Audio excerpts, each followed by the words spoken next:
കൊല്ലമായിട്ട് ഭരിക്കണതാരാണ്? CPM അല്ല. ഇപ്പം നമ്മളെ ഈ റോഡുകൾ ഇവിടൊക്കെ പൊട്ടിപ്പൊളിച്ചല്ല. 4.5 കൊല്ലം എന്തിന്റെ പേരാണ് പൊളിച്ചത്? കുടിവെള്ളത്തിന്റെ പേര്. ഈ പഞ്ചായത്തിൽ ഒരാൾക്ക് ഒരു ഗ്ലാസ് വെള്ളം പോലും ഇതുവരെ കൊടുത്തിട്ടില്ല. ആ പേര് പറഞ്ഞിട്ടാണ് അവർ പൊളിച്ചത്. എന്നാലും പല ആൾക്കാർക്കും അതിന്റെ പേരിൽ ബില്ല് വന്നുകൊണ്ടിരിക്കുകയാണ്. ബില്ല് ഇങ്ങനെ അടച്ചുകൊണ്ടിരിക്കുകയാണ് ആൾക്കാർ. ഇങ്ങനെയൊക്കെ ആളുകൾ ബുദ്ധിമുട്ടിച്ച പഞ്ചായത്ത് ഭരിക്കുന്നത് ഇടതുപക്ഷമാണ്. ഇപ്പൊ മൊത്തത്തിലുള്ളൊരു പൊതുവികാരം എല്ലാവരും ആവശ്യം ഈ പഞ്ചായത്ത് ഇവിടെ മാറിയാൽ നമുക്ക് രക്ഷയുള്ളൂ എന്നുള്ള ഒരു രീതിയിലേക്കാണ് ഇപ്പൊ താനാളൂരിലുള്ള മൊത്തത്തിലുള്ളൊരിത്. ഈ വിഷയങ്ങൾ മുഴുവൻ നിങ്ങൾ എന്ത് ചെയ്യണം? നിങ്ങൾ പറഞ്ഞ് മനസ്സിലാക്കി കൊടുക്കണം. അയൽവാസിയിൽ നിങ്ങളെ ബന്ധമുള്ള ആളുകളോടൊക്കെ പറയണം. കാരണം അത്രത്തോളം ജനങ്ങൾ മടുത്തിട്ടാണ്. ഓക്കെ, അത് അറിയാം. പക്ഷെ നമ്മളെന്താണ് ഇവര് പല പോലെ ഇപ്പൊ നമ്മളെ പല വീടുകൾ വന്നിട്ട് അവർ പറഞ്ഞു ഒരു വോട്ട് പിന്നെ ഞങ്ങൾക്ക് ചെയ്താൽ ബാക്കി 2 വോട്ട് അവർ കൊടുത്താൽ ഈ തന്ത്രമാണ് അവർ കലാകാല പാറ്റുന്ന ഒരു സംഭവമാണ്.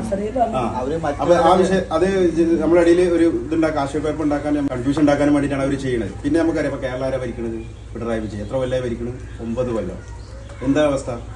BJPയുമായിട്ട് ഒത്തുചേർന്നുകൊണ്ട് നരേന്ദ്രമോദിയും അമിത്ഷായുമായിട്ട് ഒത്തുചേർന്നുകൊണ്ട് നമ്മളെ നാടിന്റെ മതേതരത്തൊക്കെ തകർത്തിട്ടാണ് പോകുന്നത്. ഇപ്പൊ നമുക്കറിയാം കുട്ടികൾ അവരുടെ മനസ്സിലേക്ക് BJPയുടെ RSSന്റെ ആശയം തിരികെ കയറ്റണം. PM ശ്രീ പദ്ധതി ഇവിടെയുള്ള വിദ്യാഭ്യാസ മന്ത്രിയും അതേപോലെ തന്നെ പിണറായി ഒക്കെ കൂടെ ഈ BJPന് ടൈപ്പായതുകൊണ്ടാണ് ആ ഒരു സാധനം ഇവിടെ കൊടുത്തത്. ഈ കേരളത്തിന് മതേതരത്തെ കേരളത്തിന്റെ സ്വഭാവത്തൊക്കെ ഒറ്റിക്കൊടുത്തുകൊണ്ട് നമ്മുടെ ഈ പാരമ്പര്യത്തെ മൊത്തം തകർക്കണ പോലത്തിലേക്കാണ് ആ ഒരു സംഭവം വന്നത്. അതുപോലെ തന്നെ ഇപ്പോൾ SIR ബന്ധപ്പെട്ടുകൊണ്ട് കേരളത്തിന് പുറത്തുള്ള BJP ഇതര സംസ്ഥാനങ്ങളൊക്കെ ഇപ്പോൾ കർണാടകയിലായാലും അതുപോലെ തന്നെ തമിഴ്നാട് ഇവിടെയൊക്കെ അതേമാതിരി മമതാ ബാനർജി ബംഗാളിൽ ഇവരൊക്കെ അതിനെതിരെ ശക്തമായി രംഗത്ത് വരികയാണ്. നിയമപോരാട്ടം നടത്തുന്നത്, തെരുവിൽ സമരം നടത്തുന്നത് സർക്കാരാണ് നടത്തുന്നത്. എന്നാൽ ഇതുവരെ പിണറായി വിജയൻ ഇതിനെതിരെ ഒരു അക്ഷരം കൊണ്ടിട്ടില്ല. ഈ PM ശ്രീ എന്താണ്? അതൊരു നിഗൂഢത ഉണ്ട് അതിൽ. കാരണം അത് ഒരു പൗരത്വം ഒളിച്ചു കടത്തുന്ന ഒരു സംഗതിയാണ്. പക്ഷെ നമ്മൾ മുസ്ലിം ലീഗും കോൺഗ്രസ് അടക്കുന്ന UDF വളരെ ശക്തമായി തന്നെ അതിനെതിരെ സുപ്രീം കോടതിയിൽ പോവുകയാണ്. പൗരത്വ ഭേദഗതി ബില്ലിനെതിരെ നമ്മൾ അന്ന് സുപ്രീം കോടതി പോയതിന്റെ അടിസ്ഥാനത്തിലാണ് അതിന്റെ സ്റ്റേ ചെയ്ത് അത് നിർത്തലാക്കിയത്. ഇപ്പൊ അത് ഒളിച്ചു കടത്തുന്നതിന് വേണ്ടിയിട്ടാണ് പുതിയൊരു പേരിട്ടുകൊണ്ട് ഈ ഒരു SIR വന്നിട്ടുള്ളത്. ഈ സർക്കാർ ഇതുവരെ ആയിട്ട് അതിനെതിരെ ഈ പിണറായി മുഖ്യമന്ത്രി ആയാലും ഒരു അക്ഷരം കൊണ്ടിട്ടില്ല. അപ്പൊ നമ്മൾ ഈ വിഷയത്തിലൊക്കെ ശക്തമായി നിൽക്കുകയാണ്. ഇവരെ സംബന്ധിച്ചിടത്തോളം BJPയുമായി ടൈപ്പ് ചെയ്തുകൊണ്ട് നമ്മുടെ നാടിനെ തകർക്കുന്നതിന് വേണ്ടി പ്രത്യേകിച്ച് ന്യൂനപക്ഷ പിന്നോക്ക വിഭാഗങ്ങളുടെ അവകാശങ്ങളൊക്കെ കവർന്നെടുക്കാൻ ഒരു മുന്നിട്ടിരിക്കുകയാണ്.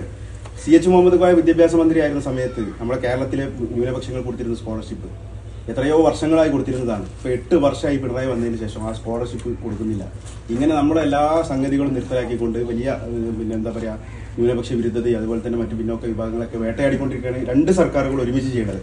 അവർക്കെതിരെയുള്ള ഒരു വിധേയത്തായിരിക്കണം ഈ വരാനിരിക്കുന്ന തെരഞ്ഞെടുപ്പ്. നമ്മൾ ഏതെങ്കിലും വ്യക്തികൾക്കല്ല കൊടുക്കുന്നത്. അവരെ പാർട്ടി പിണറായി വിജയൻ അടങ്ങുന്ന അതേമാതിരി തന്നെ ഇവിടുത്തെ ഈ താനാളൂർ ഭരിക്കുന്ന ഈ ടീമിന്റെ അവരുടെ പ്രതിനിധീകരിക്കുന്ന സ്ഥാനാർത്ഥിയാണ് അപ്പുറത്തുള്ളത്.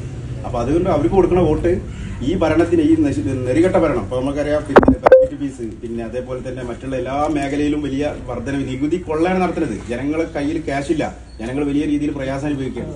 ഒരു ദിവസം തന്നെ താങ്ങാനാവുന്നതിൽ അപ്പുറത്തേക്ക് ചെലവുകൾ ഇങ്ങനെ കൂടിക്കൂടി വരികയാണ്. വിലക്കയറ്റം, ഓരോ സാധനങ്ങളും വിലക്കയറ്റം. അത് നിയന്ത്രിക്കാൻ സർക്കാരിന് കഴിയുന്നില്ല.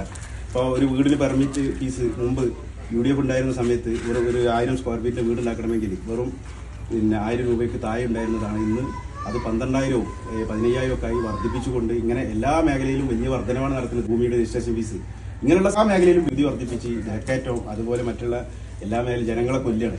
ഇപ്പൊ നമുക്കറിയാം ഉമ്മൻചാണ്ടി ഇവിടുന്ന് പോണ സമയത്ത് നമ്മുടെ കേരളത്തിലുണ്ടായിരുന്നത് വെറും 56 ബാറുകളായിരുന്നു. അതായത് വെറും 56 ഉള്ളിടത്തുനിന്നാണ് 854 വരുന്നത്.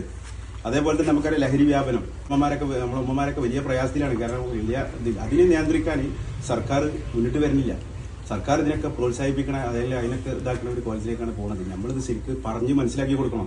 ഇത് ഇനിയും തുടർന്ന് കഴിഞ്ഞാൽ ഇതിലേക്കുള്ള അതായത് നമ്മൾ വരാനിരിക്കുന്ന നിയമസഭയിലേക്കുള്ള ഒരു സെമി ഫൈനലാണ് ഈ പഞ്ചായത്ത് തെരഞ്ഞെടുപ്പ്. 25 കൊല്ലമായി ഭരിക്കുന്നത്.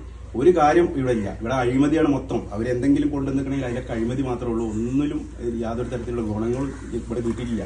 നമ്മുടെ പഠിച്ചിരുന്ന സമയത്ത് കാരുണ്യ ഭവന പദ്ധതി ഉണ്ടായിരുന്നു. ഇന്ന് അത് നിർത്തലാക്കി. ലൈഫ് ഭവന പദ്ധതി എന്ന് പേരിട്ടുകൊണ്ട് എത്ര ആളുകൾ 100 കണക്കിന് ഫയലുകളാണ് പഞ്ചായത്ത് ഓഫീസിൽ കെട്ടിക്കിടക്കുന്നത്. ഒരാൾക്ക് പോലും വീട് മര്യാദക്ക് നിർമ്മിച്ചു കൊടുക്കാൻ അർഹതപ്പെട്ടവർക്ക് കൊടുക്കാൻ ഇവർക്ക് കഴിഞ്ഞിട്ടില്ല. ഇങ്ങനെയുള്ള സംഗതികളാണ് നമ്മൾ ജനങ്ങളോട് പറയുന്നത്. അതുകൊണ്ട് തന്നെ എല്ലാവരും നമ്മളെ കൂടെ ഉണ്ടാവണം.